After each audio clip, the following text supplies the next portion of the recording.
Okay, good morning, everyone. I think we can start. There's people that are still slowly joining in, but I have the impression that we can begin to tune in. I want to welcome everybody to this second colloquium of the KIM Research Group. And I'm very happy to have today here not only Mateo Pasquinelli, who is the leading researcher of the KIM Research Group, but also longstanding friend, filmmaker, artist Clemens von Wedemeyer. I'm gonna introduce the speakers for today, and we're gonna proceed with what we thought it would be an informal conversation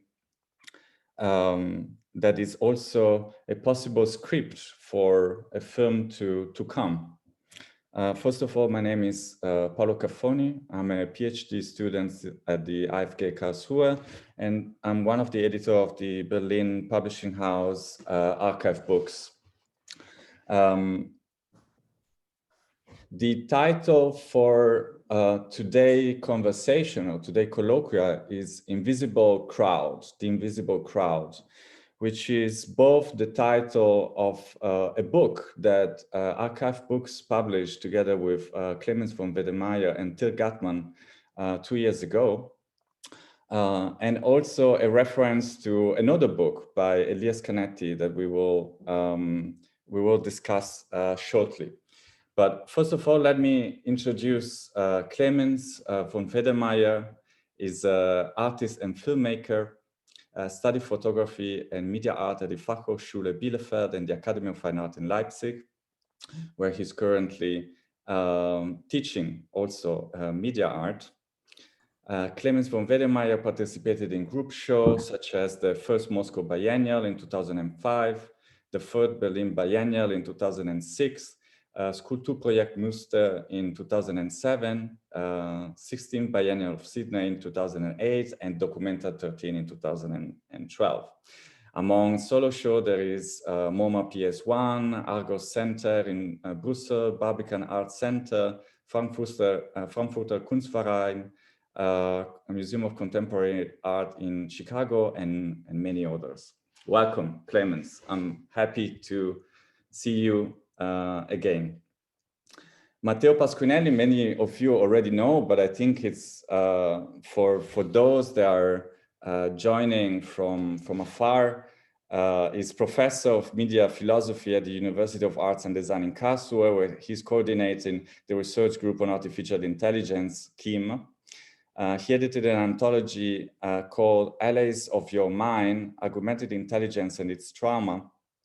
And with Vladan Joler, the visual essay, The No-Scope Manifested, that you can find also on noscope.ai. His research focused on the intersection of cognitive sciences, digital economy, and machine intelligence. For Verso Book, he's preparing an upcoming title, a very important one, which is, whose title is The Eye of the Master. Subtitle, correct me, Matteo, if I'm wrong, it's a labor history of AI, or a labor theory of AI. More people is slowly joining in, which is great for today. I wanted to mention that the one between Matteo, Clemens, and the KIM Research Group is by now already an ongoing conversation. Indeed, last autumn, during a workshop that we organized at the Max Planck Institute on data governance during the COVID pandemic, called Breaking Model, we already projected one of Clemens' film called Transformation Scenario, which was one of the elements that we use in order to enhance and to foster a discussion between all the participants. So one of the idea, talking with Clemens and Matteo, would be to work on a new version also of a movie called Transformation Scenario 2. And I believe that this conversation of today, it's a beginning of a work to come on this new title, on this new film work. So to a certain extent, it's also an experimental format because it does reference to a PhD colloquia. It is also embedded into deep data class that Matteo is giving a classwork. So it's also work with the students, but it's also the attempt of design the script for a film to come. Clemens, what do you think about that? Would that be a good definition? Thank you very much for inviting me. Thanks, Matteo. Thanks, Paolo. Definitely, it would be a good idea, and it's necessary to actualize this film transformation scenario that you already screened in 2000. It was made in 2018, and things develop quite fast, I guess. When I think for those, because we will not show this film today, but there will be a link later, and then you can watch it afterwards. We will show another short excerpt after we introduce the book we want also to critically look at by Elias Canetti. So how shall we proceed?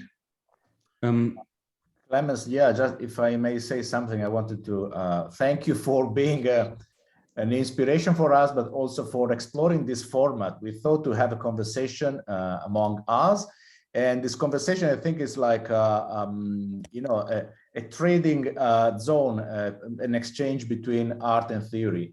And we did many studies in our department, in our research group, that are along, you know, the tradition of media theory, that are pretty abstract. We have been following the making of the technological abstraction of the 20th century. And sometimes it's difficult to give a material form to this abstraction, for instance, you know, to the complexity of the data operation today. And movies like Transformation Scenario, they were somehow useful for us to give a palpable aesthesis to this abstraction. And I want just to mention that at the beginning, because indeed we screened it during this workshop of PhD students at the Max Planck Institute, but also the beginning of this course on the political archaeology of data.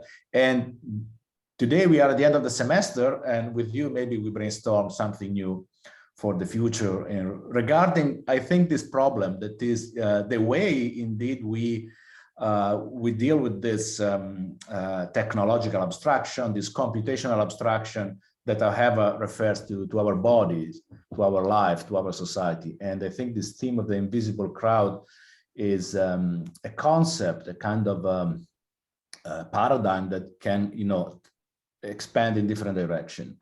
I think Paolo prepared a very nice articulated slideshow, and I think this is the first slide. Paolo, we start from this one. Yes, I would say that we introduced maybe the theme of the invisible crowd as a reference to Crowds and Power, the book by Elias Canetti. The invisible crowd is the name of one chapter, and as a dramaturgy of the conversation, we're going to look at a few quotes and a few images from both the book of Canetti and the book with the title Invisible Crowd that Clemens published. We're going to use them as visual reference somehow in order to anchor our conversation. Maybe I would mention at the beginning that the theme or the interest into crowd dynamics, it's not a new interest in your work, Clemens. I've been lucky enough to know you and work with you on different occasions since 10 years now. So I consider myself also all collaborators of yours. We published book together, we worked on exhibition, and I know that from the really beginning, your work, your filming work, your work as an artist has been paying particular attention to the thematic of the crowd and the group dynamics. Not only in reference, for example, to cinema and what could be considered like film extras, but also from a more theoretical and psychological point of view. So I would just ask you, before jumping to Canetti right away, if you would like to mention a few references to this ongoing interest into crowd dynamics in your work. Yeah, thank you very much. So I don't know, I read Elias Canetti's book, which you see here, I think, as a student, young student, and it kind of, yeah, it was kind of an unresolved issue till today. But I worked on a film which was called Mass in 1999, and then I made my diploma film at the Art Academy around group dynamic, about a film crew that is trying to film a mass scene, actually, a crowd scene, and is getting into trouble, and the extras run away and destroy basically the scene by their collective movement. So and then I kind of forgot a little bit about it, and then later, after actually with the rising populism in Italy, but then also especially in Germany with AfD, etc. in 2000, after 2015, I came back to Canetti somehow also because I was thinking more about the digital realm and media, and I was thinking if I could find with Elias Canetti maybe images for something that that was yeah, as Matteo said, also so abstract in digital realms. For example, the typical thumb of Facebook, you know, where you have like then 2,500 people or a number written behind the thumb, and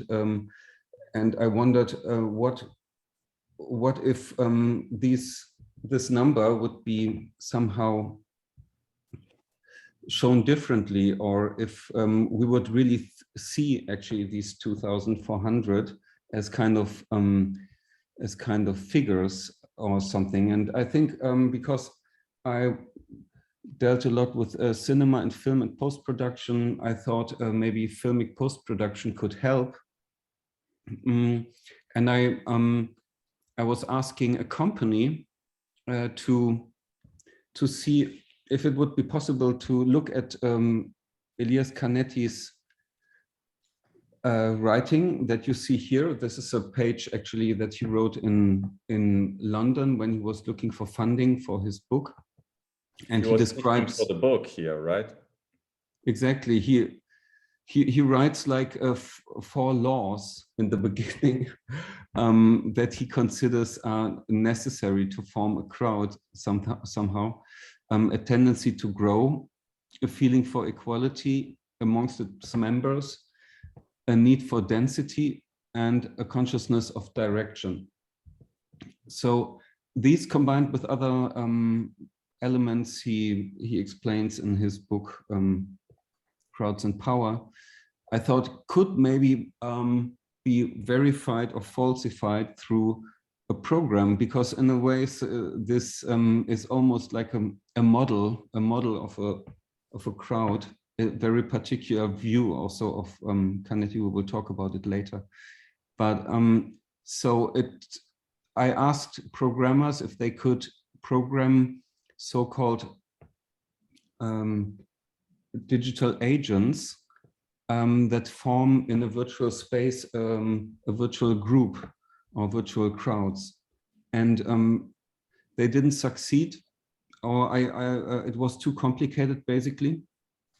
That was somehow clear from the beginning, but then I used tools that were already in use by the cinema post-production companies. You know, of course, it's a problem. These CGI pre-programmed aesthetic somehow, also as Anna Ardal, for example, points out in her PhD on digital crowds.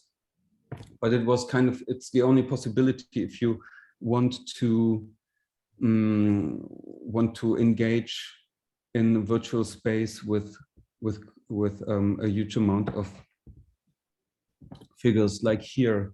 We wanted to show actually a video excerpt of this, just 4 minutes. It's a recreation of a typical Canetti crowd, I thought, because it's it forms around a ring in a big city, which is Leipzig. And it's a recreation, a false recreation of what happened in 1989 with the so-called peaceful revolution and the Monday demonstration. So every Monday, demonstrators would gather, and they actually grow like Canetti proposed.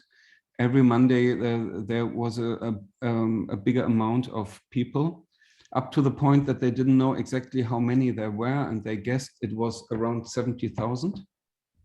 So 70,001 is a reference to this.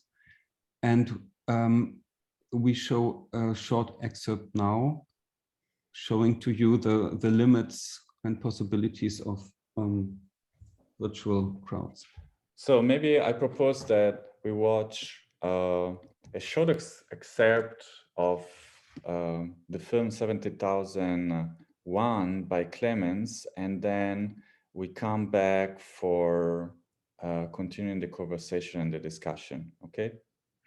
I think everything is gonna be fine, but please, Clemens, if there is something with the audio quality that you're not happy with, you just let me know, okay?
Yeah, maybe until here.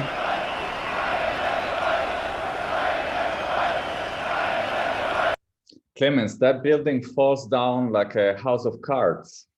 Yeah, it's the so-called Runde Ecke. It's the Stasi building, and it didn't crumble. So that's like that's false, and it's also there to show that it's not a real recreation. Anyway, we restaged it today because we used the city model of the Leipzig from today. Let me for a second go back to screen sharing. Yes. I think what is already to see here is are the idea to visualize something that is actually data and certain algorithms that move those digital agents. And at the same time, you see also the limits of these tools that one can use to visualize it, because it actually looks, the crowd looks truthful somehow from afar, but the closer you get, the more you see that it's all made up and that these are actually just robots walking around.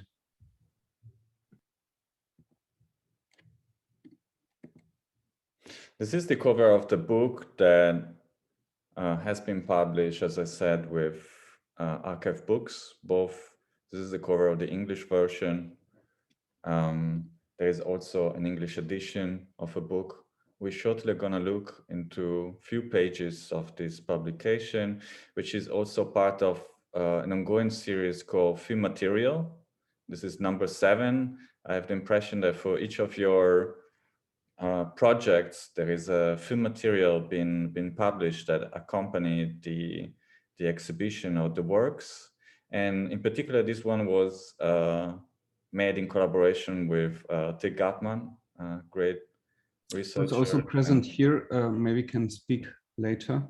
Yeah, for anybody that is interested to intervene or to make a question at the end of the presentation, we're gonna leave time for that, and you can both write in the chat, and I'm gonna read out loud your question, or we're gonna open the mic so for you to intervene directly. Clemens, this is again one page from the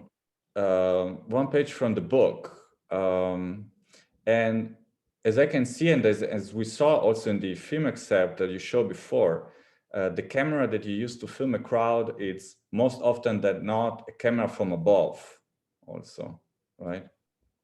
Yeah, it moves from being inside the crowd, and then it moves up on top of the city, as you just saw, and then it moves back down, and the end of the film, then it's again in front of the portraits of these digital agents, and you see actually the uncanny appearance of those virtual robots, and you see that they are just hulks, like that they're not real. Yeah, and then on those next pages here in the publication, maybe we come back to Canetti, because what is interesting is that when thinking about such algorithms that could recreate some kind of pseudo laws that Canetti inscribed in his book, I was going to the archive of Elias Canetti to Zurich, and I was looking for images, because in his writing, in his book, he writes sometimes so vivid that I thought he must have done drawings, but I didn't find any. He only wrote, and he sometimes made statistics, like you see here. He was counting the books in his bookshelves, and then if he had like a certain amount of books of a certain topic, then I think he thought it must be relevant somehow. And the other thing was what I found in his library was this book, which is in the background here, 20 years of world history in 700 pictures. And Till Gartman and I then worked on a visual essay combining images from today with images that describe somehow the time and era 100 years ago, between 1910 and 1930. There was a lot of talking about us living again in the 20s, but of course it's not true as this jump of 100 years here makes somehow visible more the differences than the similarities. I just wanted to show some of the pages that you were just mentioning now, where you have a book in the background as a reference to beginning of 20th century, and then you work by updating, comparing, commenting with contemporary images over the historical one.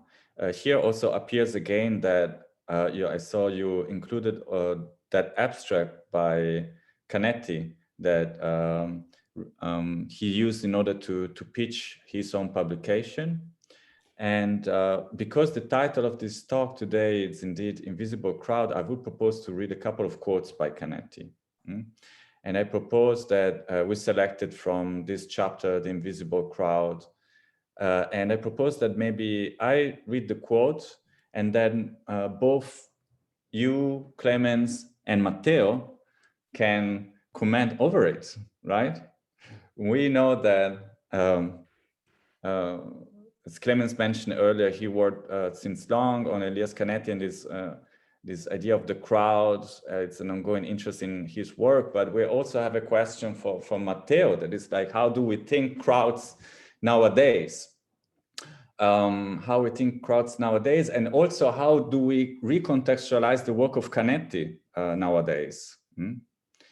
I don't know, Matteo, if you want to say a couple of things about that before that we start to read the quotes, just to kind of give an overview.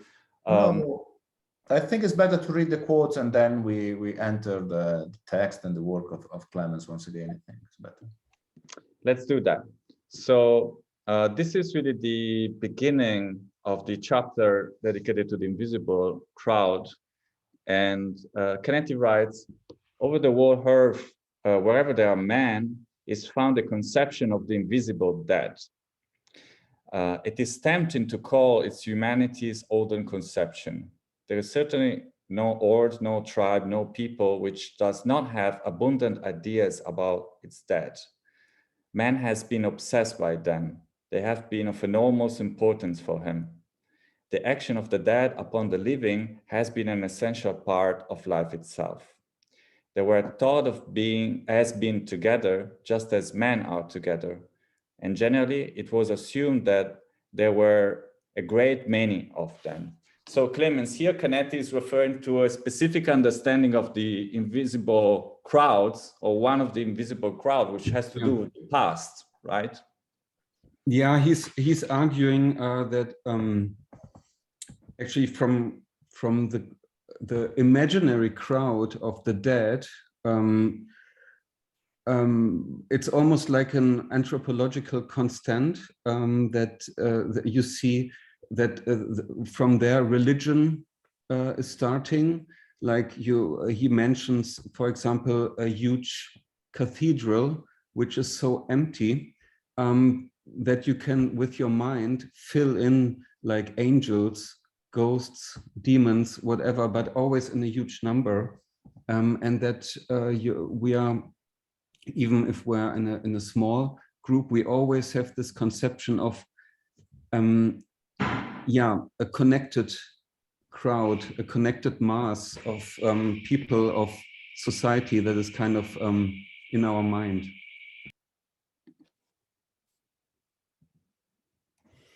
Matteo, do you think that it's possible to think or to start to refer to the work of Canetti, or his idea of a crowd?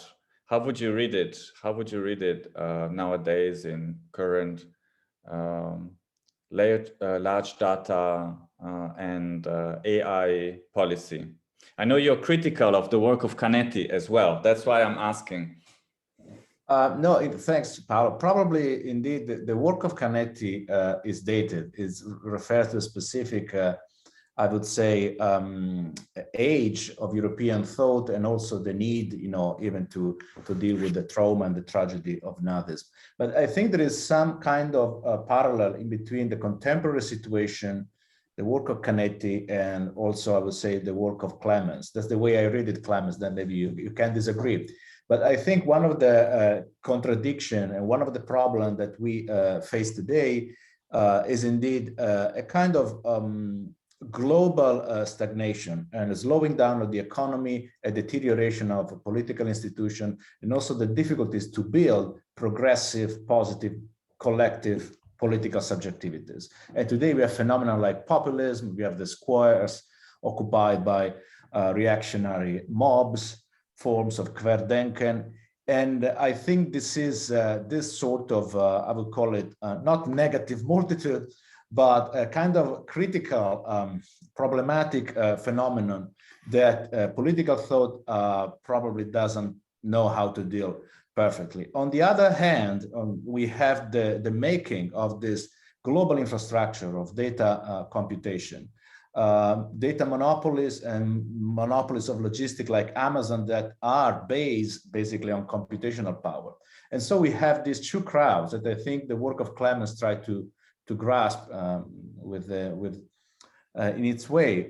We have the invisible crowd of data, of our bodies that become virtualized entities. And on the other hand, this crowd, this political new form of subjectivity that we don't know how to address properly and are part of the political problem of the present. So I think, the work of Canetti is dated, but there are some urgent issue that I think somehow consciously or unconsciously the work of also of Clemens is trying to grasp. And what I was impressed by the work of Clemens is indeed this this strange, uncanny feeling of the crowds today in their tangible form and highly intangible. That would be my first comment about the reason why we are here watching also the work of Clemens and discussing it. Yeah, I mean, I also think that it's kind of outdated, the thing, but not completely. I mean, with Canetti, on one hand, he's very much influenced and talks about somehow about, I mean, it's a book about fascism also. And on the other hand, I tried to somehow actualize and take some of the words of Canetti for granted in order to confront them with new images, with new realities, in order to see if they are false or not. So it's also a little bit of a provocation somehow, in the sense also that we know that crowds are always seen as a kind of problematic issue, starting with Gustave Le Bon, who thinks that masses and individuals losing their ability in the crowd and becoming kind of stupid, like that the crowd is that everyone in the crowd is basically on the level of the most stupid person in the crowd, let's say, the most basic thing, So, and I think also Hannah Arendt, who, I don't know if it's correct, but I think in the book, The Origins of Totalitarianism, she also argues that the crowd is somehow an exception it shows kind of a dysfunctional society, if I'm understood her correctly. But what is interesting is that especially in here, for example, in this picture, where on the right side in this book of the 20s, you see the control room of an electric power plant, and on the bottom you see the House of Lords in London. So there's already this idea of a pre-cybernetic government or something, and or the idea like what happens in the future, etc. And then we put there this Google phone and some other things to have associations with, and to think also a little bit about like how we use interfaces in order to give commands and or to receive information, etc. Clemens, I would like to comment on this, because I think indeed the book by Canetti is a bit fatalistic in its overview of the crowd psychology. And the way I define the positive crowd, so to speak, or the people in a positive way, is when they are indeed able of cooperation, when they are able to construct, so to speak, a thinking mind, the social brain that operates properly and is able indeed to be an active, not rational agent, but able to think, able to produce a discourse, able to produce culture, but let's say just to cooperate. And I see today, on the other hand, that the infrastructure of digital networks, of data monopolies, somehow they absorbed this capacity of cooperation, this capacity of thinking. And I think the example here of the smartphone with the Google interface, but also the control room of this power plant, or we can think also of the control room that are on the other side of our Amazon, Facebook, and Google interface. This control room and this infrastructure, in my opinion, my feeling, they are a way to absorb our collective intelligence and somehow to crystallize it. On the other hand, we have indeed a mob, a crowd, a multitude that is somehow alienated from its capacity for coordination. And I would like to mention ourselves today on this platform, completely atomized, hopefully in the last event of this semester that happened mostly online and during and hopefully at the end of this pandemic. And I think the condition of this very event that we are ourselves in this moment are part of this technical and social ontology that we try to describe. So we are indeed a good example of the invisible crowd. But I want to go back indeed to this feeling that I have that this infrastructure and these forms of power, they are indeed a way to absorb, to alienate our capacity of coordination. And the crowd that indeed we see also in your films are indeed crowds, people that they have a loose coordination, a loose capacity of cooperation. They run in all directions. They have a sort of swarm intelligence, but it's like really at the low biological degree of intelligence, if I may say, if I may use a biomorphic metaphor. And so I think this issue of the social brain, of the collective intelligence, that then becomes also the dimension of artificial intelligence is key. Yeah, maybe also, I mean, we meet here now because of the pandemic. What is interesting with Elias Canetti and the invisible crowd is the second or one of the other things that he refers to with the invisible crowd is the bacteria in. Yeah, let me go there. This one. Yeah. So I'm gonna read it. I'm gonna read it for you, and maybe you can comment on that, Clemens. If we now consider the fate of the invisible crowd we have spoken of, which Canetti speaks about two different crowds. No, one comes from the past, is the death, and one it's in the future, is progenity, and maybe we'll get there later. We shall conclude that some of them have disappeared completely, and others in large part. They turn up again in 19th century as bacilli. Instead of the souls, they now attack the bodies of men. And to these, they can be very dangerous. Only a tiny minority of people are looking into a microscope and really seeing them there. But everyone has heard of them and is continually aware of their presence and makes every effort not to come into contact with them, though this, considering their invisibility, is a somewhat vague endeavor. It's also funny how not to get in contact where they're invisible. It's a strange indeed endeavor. Their power to harm and their concentration is in enormous number in very small spaces is undoubtedly taken over from devils. So he's referring to bacilli and bacteria as a new type of crowds, right, Clemens?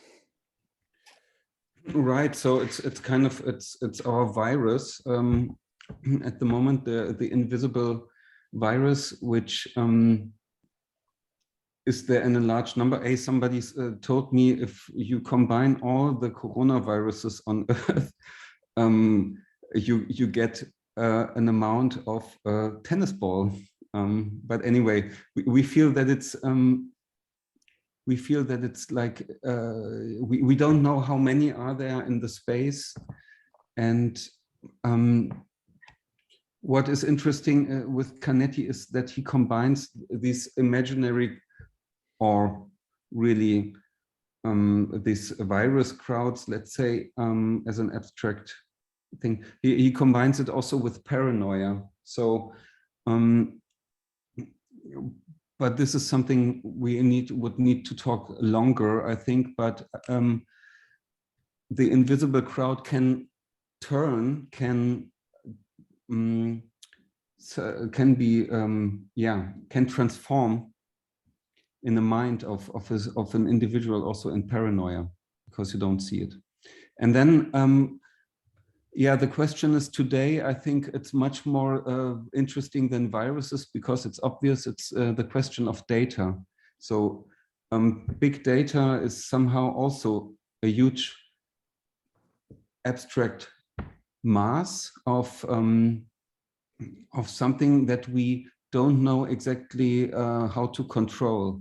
And this is, I think, something we could talk a bit about it, because how are we connected actually to all the data we leave somewhere on servers, and how are they connected to the dead in the concept of Canetti? Because the question would be a little bit like, is there dead data, or is data always connected, still connected to us, or are metadata kind of the ghosts that will haunt us somehow? Clemens, I think these metaphors of ghostly existence, talking about data and the operation of data centers, make sense. I think I believe there is a great digital divide between our society, our life, our bodies, and these data centers, these huge data centers in a number of few thousand around the planet that contain a massive amount of information, of knowledge about ourselves. And they are in the hands of few corporations, a few states, superpowers. And this is one of the key problems today, one of the asymmetry of power that we develop out of that kind of democratic dream of the network society of the 90s. So this data center is still an incognita. We know what happens there, we know which kind of mathematical operations are done, but indeed they represent an accumulation of knowledge that is unprecedented in the history of humankind, and as I said, is in the hands of few persons, few companies, few oligarchs. And so this invisibility for me, it's very interesting to explore. But at the same time, if I can make a critique of Canetti invisibility, there is also a problem of the invisibility today of somehow the source of this data, the source of this value that is accumulated by monopolies like Facebook, Google, Amazon specifically. And I think we have to, and this is something missing, because the book of Canetti misses completely, I would say, the dimension of political economy being so concerned with the theory of power and the problems of political theory. And because the business of these data centers today, I would say, is not control, it's also control, but is actually making our bodies, the collective body, valuable. It's about measuring social behavior, predicting consumers' behavior, and so to see ourselves as a source of value. And this is the invisible crowd. This is the invisible crowd of us as producers and workers. And I would say that one thing that is connected to this new digital capitalism and is missing in some debate is the new configuration of the division of labor that is in front of our eyes, but somehow we cannot see them, and is the new algorithmic division of labor. You know, these new figures like the driver of Uber, the rider of Deliveroo, all the little shitty jobs of the so-called platform economy, of platform capitalism. And this is another invisible crowd, because there are these new jobs, this form of labor, new workers, new kind of workers that, however, are multiplying exponentially on a global scale. So I think when we talk about, the invisible data that disappear in the data center, however, we have new visible social figures that are all around us. And I think we need also to start to make this this analysis. I think, I don't know, Paolo, at what point you prepared the slide with these two important books that also we discussed many times. So the visible crowd is the visible crowd of the invisible data in the data center.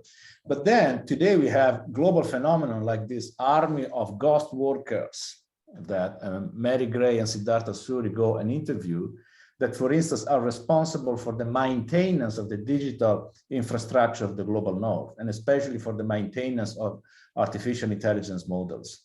So this is another, I think, invisible crowd that we have to bring into the picture, also to provincialize our privileged Western point of view. So to think that also this digital network, this digital infrastructure of the global north is actually maintained by workers through crowdsourcing platform like Amazon Mechanical Turk in the global south, you know, workers from Venezuela, sometimes also even from the south of Europe, you know, workers, online workers from Spain and Italy. And I would like to mention just a small anecdote, the fact that many projects of self-driving cars in Germany, the models of these self-driving cars are evaluated and fixed by online workers from Venezuela, Spain, and Italy. And for me, it's a sort of a kind of interesting paradox, you know, that the German self-driving cars are fixated, they're fixed, in their bags, thanks to the know-how and intelligence of people, of workers from Venezuela. This is one of the things that I would like to mention, indeed, the invisible crowd of the ghost workers on the other side of this digital infrastructure. Yeah, I think it's a very good point, and it's also a kind of it's a necessary kind of dialectic to these models, because we discussed also that we understand Elias Canetti's crowds and power somehow as a model much more for the idea of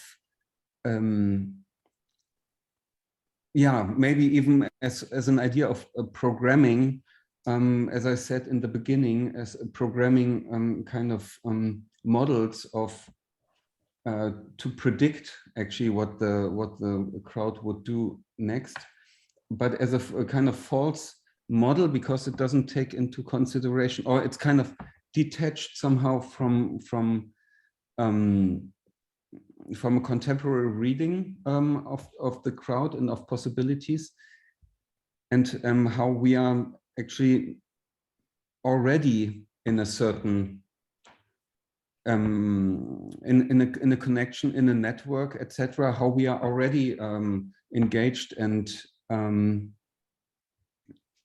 connected, and we don't choose so much to go into a certain crowd, but we are already part of the network. And this is like one thing. And then on the on the other thing, I think it's also interesting in difference and in contrast to the idea of always trying to make visible this computational abstraction and networks through, let's say, I don't know, geometric forms, you know, how this and that is connected, and to make and I think what you just said about the invisible crowd of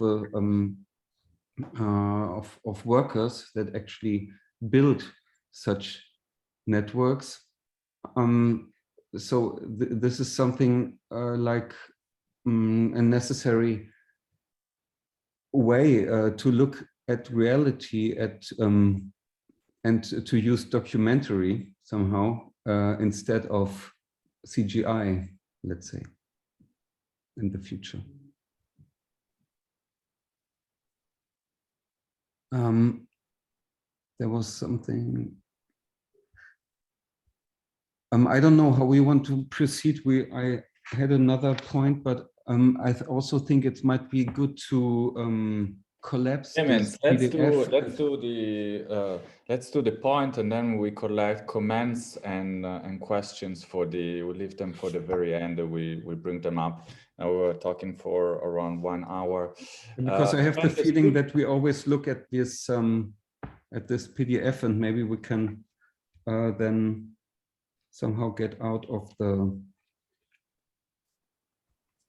So what I like of Matteo's suggestion, it was actually both a critical and, I mean, it was considered the relevance of this work of Canetti, and sometimes bringing a critique.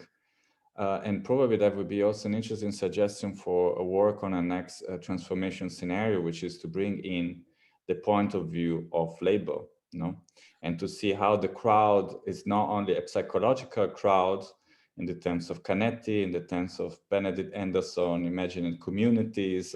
So there is not only this work of imagination of physical proximity, but there is also the question of the social division of labor that needs to be brought in. So that this crowd, they are assembled, fragmented, and recombined in order to enhance specific labor processes. That's definitely a step away. Go, Matteo, go ahead. Well, I think, yeah, this is an important point, but I would like to stress the idea that it's not just a matter of labor in terms of, you know, also physical work. And labor is also our capacity to cooperate, you know, to collaborate, to build something else together that looks different from what we have now. So I would like to stress also this dimension, cooperation as a sort of positive, you know, potentiality that we should cultivate. We have been always cultivating it, but I think it's also a different way to frame what labor and division of labor are. Of course, they're like deeds, but there is also this other side, this society, this civilization are built through cooperation that hopefully is also convivial and positive one. And cooperation is also connected, in my view, also, you know, to the capacity of collective intelligence and to a dimension of higher skills. And, you indeed wanted to make reference to this David Graeber work at the end, no? If I remember. I see you have it.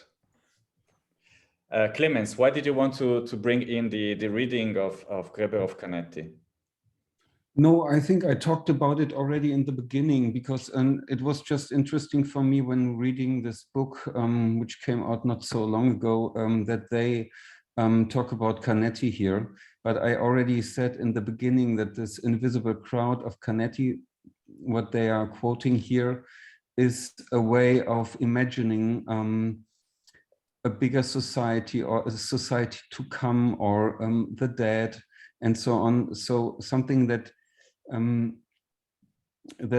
as they say here in the last sentence, very large social units are always, in a sense, imaginary. And I think this concept of the invisible crowd of Elias Canetti is very interesting. But on the other hand, I think what would be the task for the future, I think, is to really understand better how we are connected in the physical world, let's say, to data. No, on one hand, like how how is data harvested, produced, and worked on and calculated, and how does it influence really the real. And in transformation scenario, I was using found footage in order to talk about a certain, almost like a parallel world, you know, a parallel simulation that works and calculates the present. And it would be interesting to look at it from the other side, from the side of the of the presence off screen, let's say. What is interesting with Canetti is that in the, I mean, his book is composed of two parts. One is about crowds in the beginning, and the other part is about power. Power is often connected to paranoia, as he points out, but also the question of what are the symbols of power and the tools. And I think today this is something we can look, or in the future I can look into what is actually the interface, you know, between the world in which we act and we produce data. So, and at the end, in the epilogue, Canetti is talking about a book he would like to write in the future, and that is about production, actually, about mass consumption. So, but he didn't do it, and then time went on, and now we are in a total different time, and I think it's not so necessarily. I mean, it would also be necessary, but it would be probably a book about global relationships as well. Paolo, can you maybe switch off this presentation? Yeah. Voila. But Clemens, no, actually the quote that you found in the book by Greber and Wengrow was very nice, because there Greber and Wengrow they refer to this fact, to this capacity of imagination of small groups, and this idea that actually, you know, cities as large entity actually probably were born in the imagination of these smaller communities. And this is actually a very powerful passage that, however, in my opinion, connects very well to the power of imagination that we have today, and to the role that this, you know, infrastructure of computation have in relation to our capacity of imagination. So I perceive today a sort of, you know, stasis, a bit of static moment in our capacity to imagine, you know, different society, different cities. And I think this is an important point we discussed also a few weeks ago with Kader Attia, you know, the automation of dreams, the automation of, and the need to de-automate our dreams from this intervention of technologies, of data. And so I think something that is important is also this, the power of imagination and what this data monopolies represent in relation to that. But I stop here. I don't want to monopolize the discussion. I saw in the chat that Nina Franz was posting a comment. I wanted to ask her if she wants to maybe do it herself, or she prefer me to read her comments. Nina, would you like to speak directly?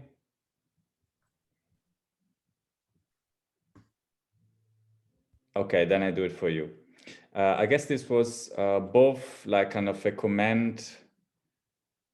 It was both a comment and maybe also a question or a proposal to discuss. Nina writes, perhaps it helps to think of the data masses in terms of what Sigrid Krakauer, another theorist of the crowd from the 20th century, called the mass ornament, a pattern that the masses produce collectively and unwittingly, and that is only perceivable to the machine that, figuratively speaking, operates above them.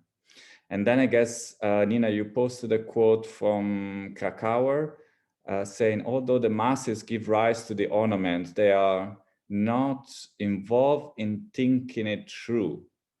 As linear as it might be, there is no line that extends from the small section of the mass to the entire figure. The ornament resembles aerial photographs of landscape and cities in that it does not emerge out of the interior or the given condition, but rather appears above them. So I guess this was a reference also to your use of the camera in 70,001. I'm also curious, don't know if Matteo is familiar with the work of Krakauer, but Nina was suggesting also this parallel with data masses somehow. Would you like to comment on that?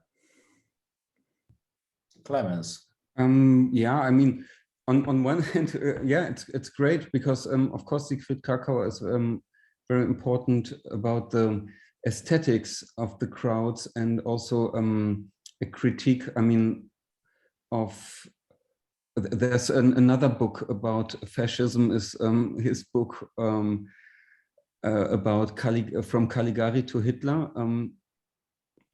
So that's for me actually beside Elias Canetti and this, that's one of 2 or 3 books which are like really super interesting in terms of the times of the 20s and 30s. And Siegfried Krakauer, I mean, what is interesting here is that you could think of some operative images for robots or some images that are being produced in between just for calculation of data masses, but they are probably not, or they are quite difficult to decipher for us.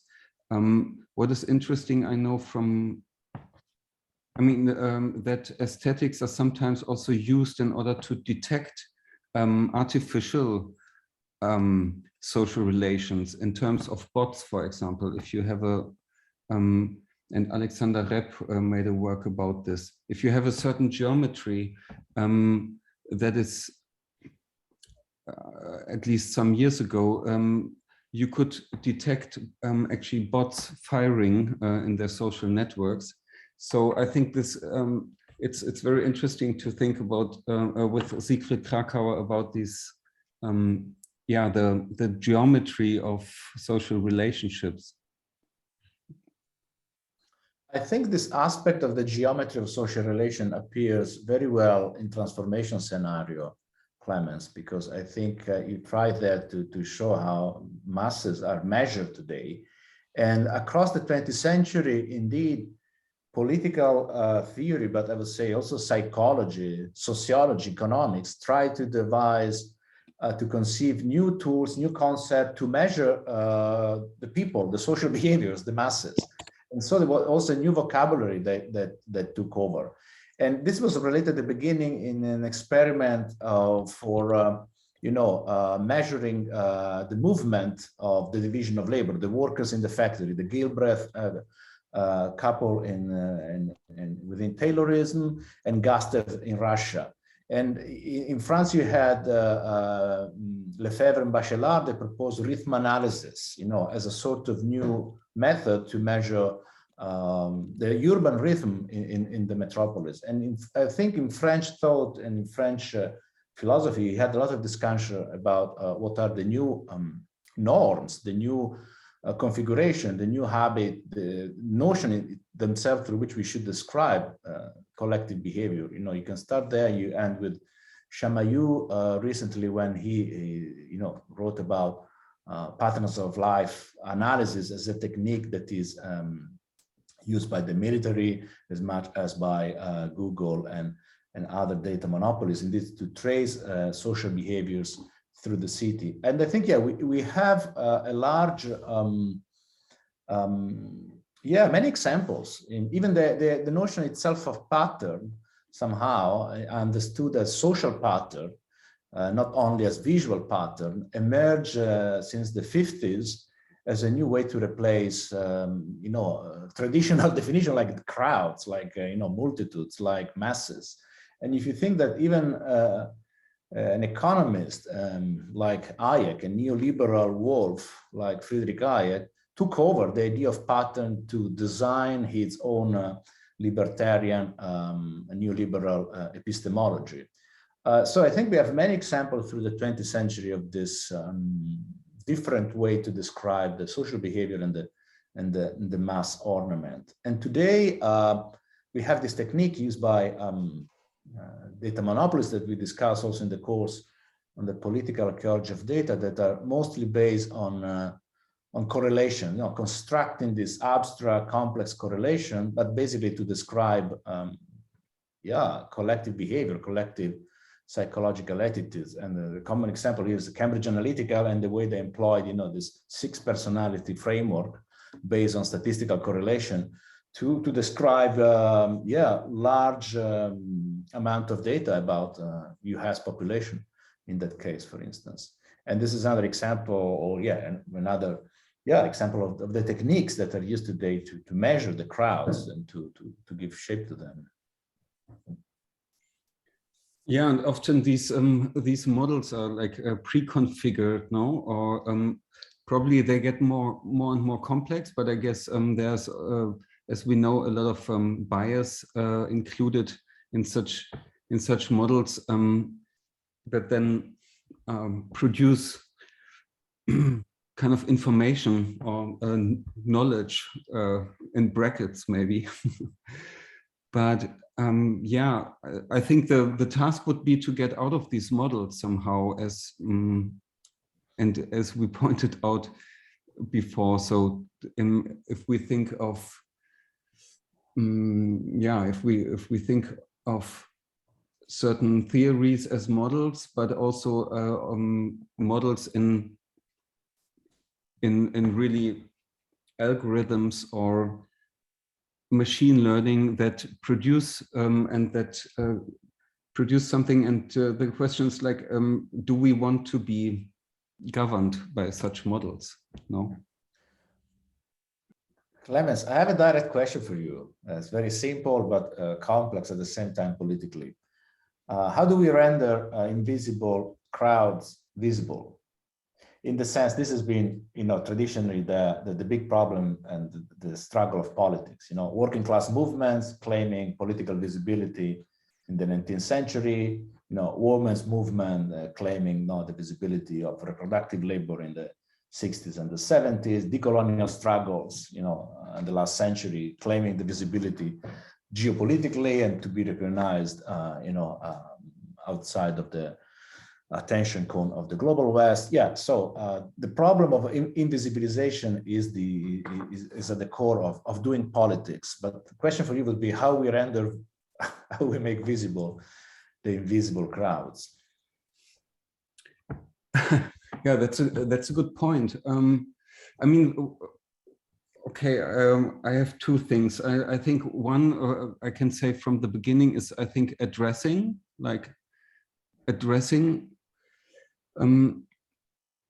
But I come to it later. And the second thing is, when I did this film 70,001, and we downloaded the city of Leipzig, and we started to program these crowds running around.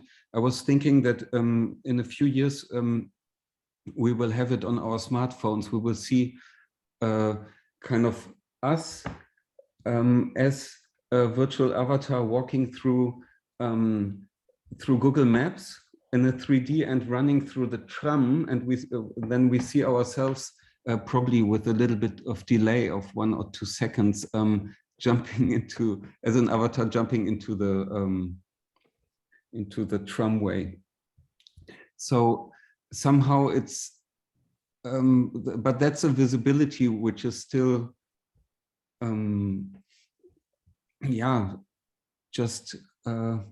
just a game or something.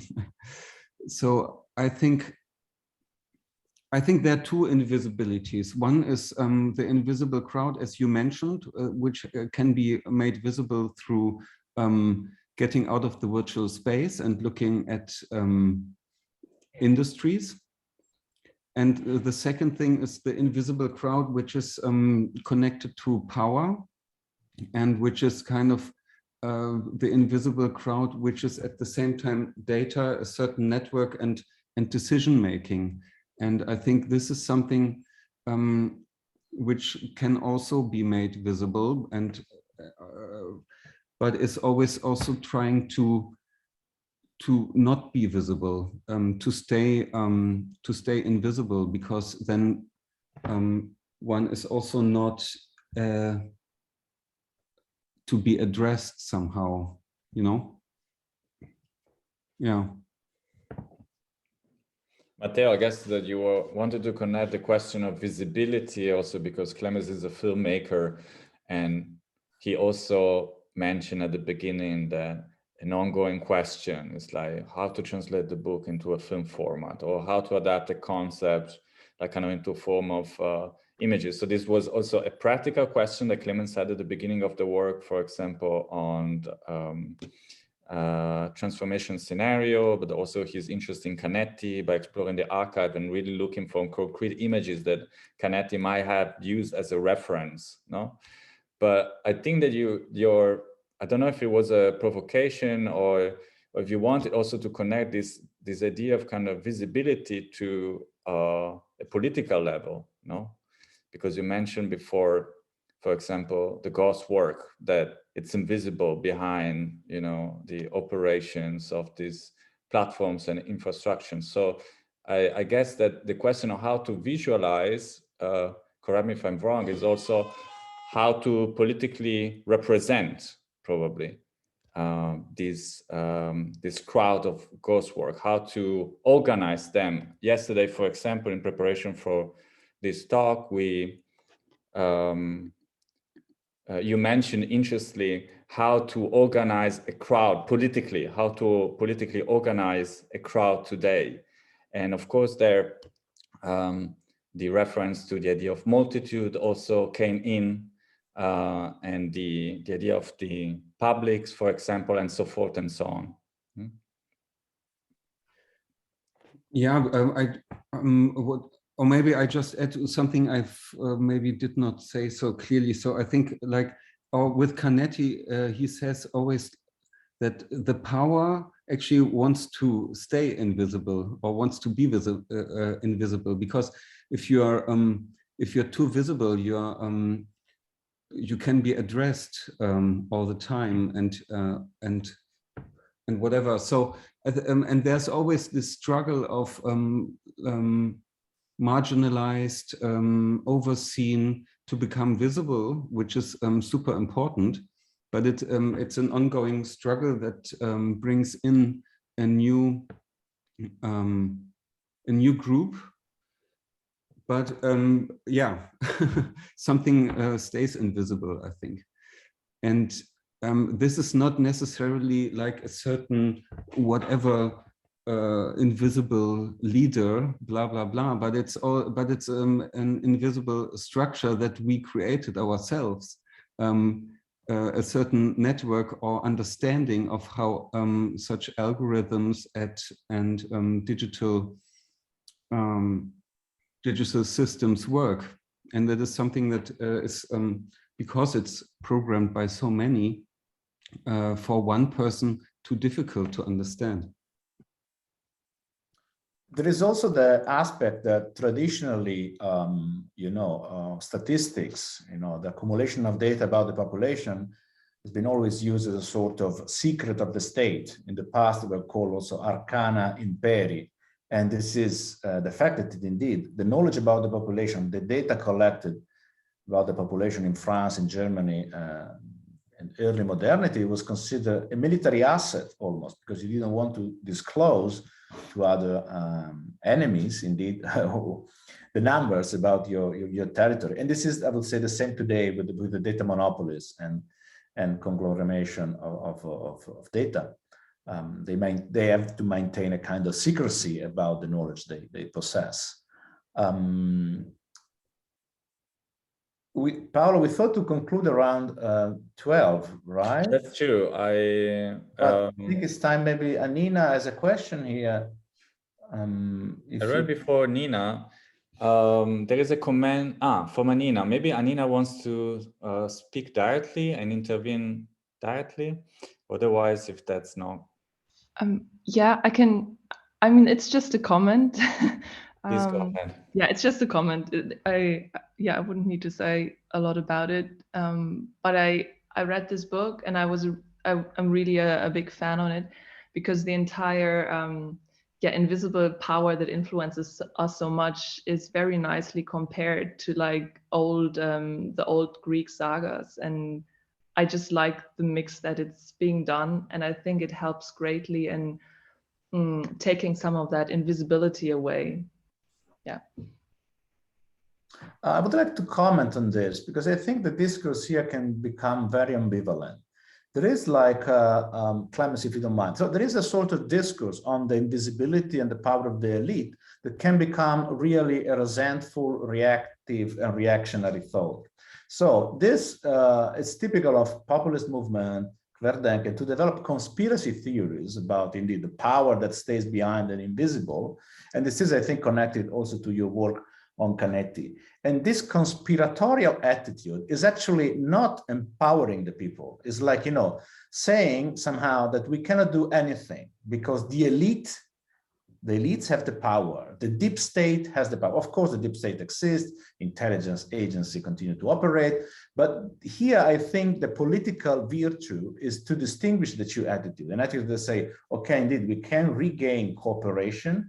We can build, you know, we can do politics, or on the other hand, we cannot do anything. You know, the elites have the power and they will, you know, somehow operate their own mischievous plan and so on. And so I want to be precise here, because I don't want to, you know, Clemens, to open any door to a kind of disempowering, reactive, reactionary, conspiratorial attitude. And we live in a period of, I would say, deep use of conspiratorial theories that are playing with this idea of invisibility.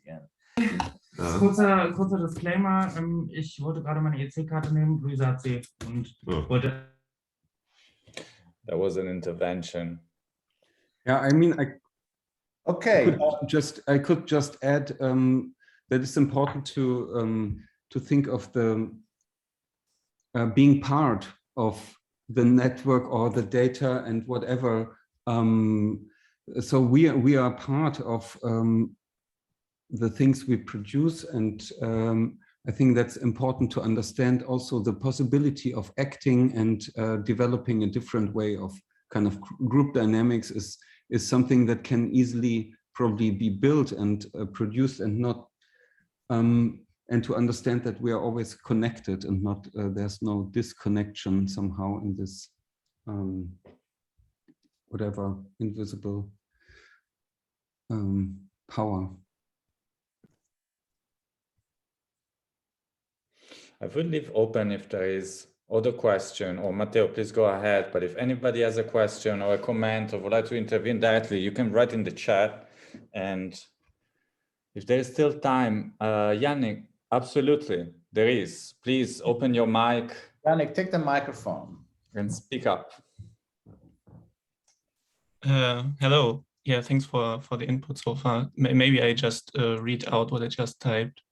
So at the end of the Invisible Crowds chapter, Canetti also mentions the crowd of sperm cells, which constitutes a crowd as it possesses all the information about the human as a species. And this maybe already resonates with your application of Canetti to big data. And now sperm cells are a crowd, which was always there, of course, but has only recently been discovered with the invention of the microscope. And since you compare big data to an invisible crowd, would you say that this data is only recently made tractable, or is it rather produced and generated through novel technology? And maybe more general, which role does technology play in data generation or extraction? Thanks, Yannick. If that's a question for me, I have an answer. That is indeed the fact that, you know, power economy has been always based on inventing new metrics, inventing new way of measuring us, inventing new way of measuring labor, measuring life, measuring, you know, psychological attitude, and so on. So I think when we talk about technology, also as we discuss in this course on the archaeology of data, it's not a matter of the technology or the collection of it. Is at the very beginning, probably, a matter of in establishing a matrix, and establishing a matrix actually through instrument of measurement. And so we have also to think that every time we collect data, there are, for instance, sensors that are responsible for the first moment of tracing. And I think this is a part of a big development of the economy. If you think, for instance, of the clock, I mean, traditional, very old school form of measurement, of imposing a matrix, of measuring behavior, but for instance, also specifically to measure labor. And today we have different way, in my opinion, to measure indeed bodies, social behaviors, and labor. They don't use the clock, but they use, for instance, map, they use geolocation, they use indeed smartphone and digital device of any nature. So I think technology plays a role in data generation or extraction, as you say, but I think at the beginning, the problem is also, you know, the intention to measure and the intention to establish a specific matrix. And from that matrix, we build up probably technology. So I think there is also this idea of mine, but this is like another media archaeology interest of mine, that it happens that there are like metrics that establish technology rather than another way around. Maybe I said something banal here, but I'm happy if somebody has other comments on the, or maybe Yannick, I don't know if you want to comment again on what I just said, because you said that data indeed are somehow non-expressed, they leave, they already exist, but they are somehow unexpressed. I don't know, maybe I leave it at that, and just to comment on Nina Franz, of course, half the information is just that Canetti himself writes these sperm cells would incorporate. I think he writes everything. Oh, there is another side. The interesting thing about your comment, I think, is also data and technology, because the data we are talking about is produced by technology somehow. And so it's interesting that there's technology being invented to produce data. There's technology developed to store data, and that now we have to develop technology that that can understand or make visible the data somehow. So I think there's some kind of a loop, an interesting loop in your question, because of course, like Bernard Stiegler or others, or in this image we had with the Google phone before. So our we are like this technology is already an exteriorization of our consciousness or a prosthetics. So we are constantly developing new technologies in order to make the data that we produce with the technology somehow graspable or visible or computable somehow. That's interesting.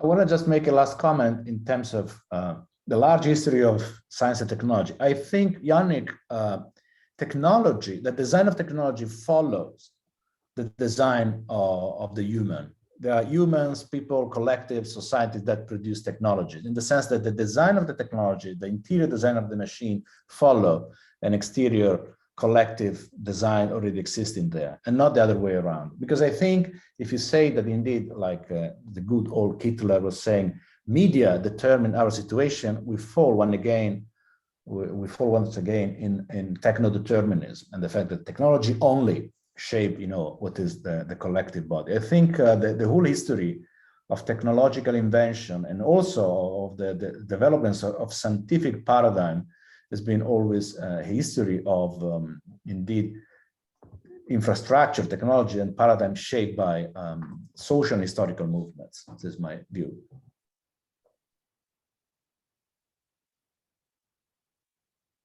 Wow, this is like all this general universal statement at the end of a nice conversation. It was a nice ending, but I think that we had the idea to go for an hour and a half. Now we reached 12 if there is any question coming up or any comment, we can still leave a few minutes. Otherwise, I would think to wrap up. I'm sure that this conversation also between Clemens and the KIM group is continuing, and it's not ending here. It would be interesting to discuss forward the idea of making a transformation scenario 2 and what that would entail, the question of visibility, the question of political representation, the question of labor, the question of mental labor, question of connectivity, not only the physical body, relation between physical body and virtual bodies. There are so many tracks that one can explore, and probably we will continue to develop some idea around that. I want to thank Clemens, first of all, for showing parts of his work. In the chat, you can find the link to an online exhibition, which is still open, where you can, for example, watch also Transformation Scenario, 70,001, and more works by Clemens around this idea of the digital and physical crowds. Thank you, Matteo, always for being very striking with your comments, and thank you everybody for joining. I guess we'll see each other with the next KIM Kolloquia next semester, right? We take a small break now because we have two in 2 weeks, but with the next semester, we're going to continue this series. Thanks, Paolo, for hosting us and being such a wonderful moderator. And thank you, Matteo, and thanks, Paolo, for organizing this. And I think Transformation Scenario 2 will be very hands-on, dirty, and dirty. I like that. getting out of the model, basically. I see. Yeah, that's a nice idea. That's a nice idea. And getting engaged in in some concrete. Clemens, looking forward. Okay, thank you. Stay in touch through the semester break. Have a good time. Bye. Thank you. Bye-bye. Bye, Paolo. Bye, Clemens.